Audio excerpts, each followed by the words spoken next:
Naniniwala si Manila 3rd District Representative Joel Chua na isa sa House Prosecution Panel na ang senator judges na present sa paglilitis lamang ang maaring bumoto sa magiging hatol kay Vice President Sara Duterte.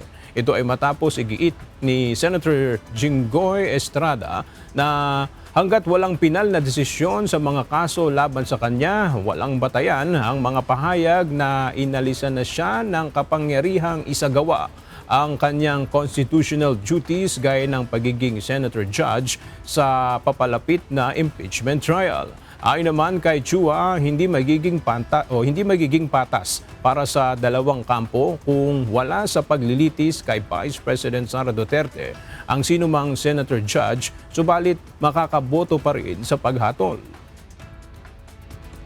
Alam naman natin na from start to finish, I'm sure, unless of course, makalaya agad si Senator Jinggoy nang hindi pa natatapos yung impeachment.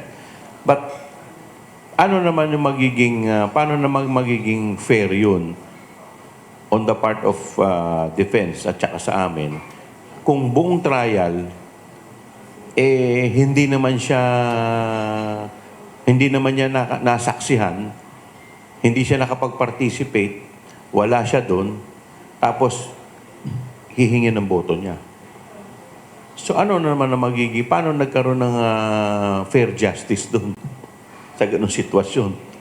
Hindi po ba fair lamang kung sino yung nando doon, sila ang mag-desisyon dahil sila ang nakakapag-observe ng mga demeanor ng mga iuupong testigo, both sa parte namin at sa parte rin ng defense.